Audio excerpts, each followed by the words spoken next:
Demon slayer anime is my favourite anime of all time. यो एनिमेको movie त्यो पनि ट्रिलोजीमा है, अर्थात् 3 पार्ट्समा आउन गइरहेको छ। यो एनिमे आफ्नो फाइनल ब्याटल र एन्डिङतिर अगाडि बढिरहेको छ। मुभी सेप्टेम्बर 12 मा वर्ल्ड वाइड रिलिज हुने तयारीमा छ। आजदेखि यो भिडियोबाट डेमन स्लेयर इन्फिनिटी क्यासल आर्कको स्टोरी एपिसोड बाई एपिसोड यो च्यानलमा आउनेछ है। सो स्पोइलर अलर्ट भन्न चाहन्छु। सो सुरु गरौँ भने त। हासिरा ट्रेनिङ आर्कको अन्त्यमा हामीले हेर्यौँ कि मुजानले सबै प्रेजेन्ट हासिराज सँगै तान्जिरो, गियु, सिनोबी, मुइचिरो, मित्सुरी, ओबानी, गियोमी, सानेमी सँगै नेजुको र कासुगाई क्रोहरूलाई पनि इन्फिनिटी क्यासलमा ल्याउँछन्। र त्यसपछि के हुन्छ त अब जानु है। इन्फिनिटी क्यासल आर्कको सुरुवातमै तान्जिरो कामाडोलाई हामीले हेर्न सक्छौँ, जो इन्फिनिटी क्यासलमा झरिरहेको हुन्छ र झर्ने क्रममा मनमा विभिन्न कुराहरू पनि चलिरहेको हुन्छ तान्जिरोको, कि यो कस्तो ठाउँ हो, के यो ब्लड डेमन टेक्निकबाट बनाइएको हो। अचानक उसलाई त्यसपछि याद आउँछ कि लेडी टमायोसानले मुजानलाई कन्ट्रोल गरेर राखिरहेकी छिन् भनेर, तर कति बेलासम्म। र त्यसपछि तान्जिरोले आफैलाई भन्छ कि मलाई छिटो मुजान भएको ठाउँ पुग्नु छ र मुजानलाई हराउनु छ। तान्जिरो धेरै स्पिडमा इन्फिनिटी क्यासलमा झरिरहेको हुन्छ। हावाको चाप यति धेरै हुन्छ कि आफ्नो ब्रिदिङ टेक्निक्सहरू पनि युज गर्न सकिरहेको हुँदैन तान्जिरो। तान्जिरो क्र्यास हुन गइ नै रहेको हुन्छ कि एउटा हात हामीलाई हेर्न मिल्छ, जसले तान्जिरोलाई पछाडिबाट पक्रिन्छ।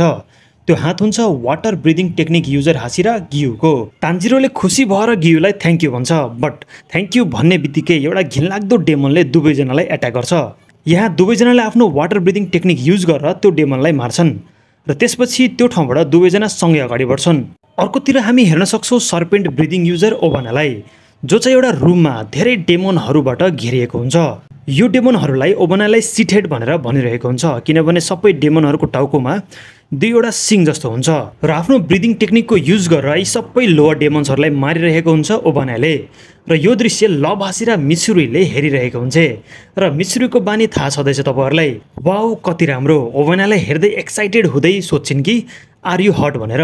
ओबानाले सिग्मा मेल स्टाइलमा जवाब दिन्छ नो आई एम नट, र त्यसपछि दुवैजना त्यहाँबाट निस्किन्छन्। त्यसै गरी अर्कोतिर हामी हेर्न सक्छौँ स्टोन ब्रिदिङ युजर गियोमी र मिस्ट हासिरा मुइचिरोलाई दुवैजना बीच कुराहरू भइरहेको हुन्छ कि इन्फिनिटी क्यासलमा हामीलाई ल्याउने प्लानिङ मुजानको पहिलादेखि नै थियो, यहाँ टन्ने डेमन्सहरू छन् भनेर। त्यसपछि मुइचिरोले गियोमीलाई सोध्छन् कि ओयाकातासामा अर्थात् कागया उबासीको बारेमा। गियोमीले भन्छ कि कागयाले आफूलाई डेमन्सलाई डिस्कभर गर्न दिए, उसलाई थाहा थियो कि मुजान त्यहाँ आउँछ भनेर र कागयाको प्लान थियो यो सबै भनेर। त्यसपछि मित्सुरीले भन्छ कि कागया हाम्रो लागि आदरणीय बुवा जस्तै थिए, मुजानले मेरो भाइलाई पनि मार्यो, म मुजानलाई छोड्दिनँ भनेर। गियोमीले पनि यही कुरा फिल गर्छन् भनेर भन्छन्। त्यसपछि सिन चेन्ज हुन्छ र हामी हेर्न सक्छौँ विन्ड हासिरा सानेमीलाई, जो पश्चातापमा हुन्छ कि मैले कागया उबायासीलाई किन बचाउन सकिनँ, र यो रिग्रेटमा ऊ एउटा रुममा बसिरहेको हुन्छ। र यही मोमेन्टमा एउटा डेमनले सानेमीमाथि पछाडिबाट एट्याक गर्ने कोसिस गर्छ। नजिक पुगेकै हुन्छ कि सानेमीले त्यो डेमनतिर नहेरी आफ्नो सोड निकाल्छ र आफ्नो सोडको मद्दतले त्यो डेमनतिर एउटा ब्लो स्ट्राइक गर्छ र त्यो एउटा स्ट्राइकको कारणले मात्रै त्यो डेमनको अङ्गहरूको विभिन्न भागहरू काटिन्छन्। र यसैबाट फिल गर्न सक्छु कि कति पावरफुल छ सानेमी भनेर।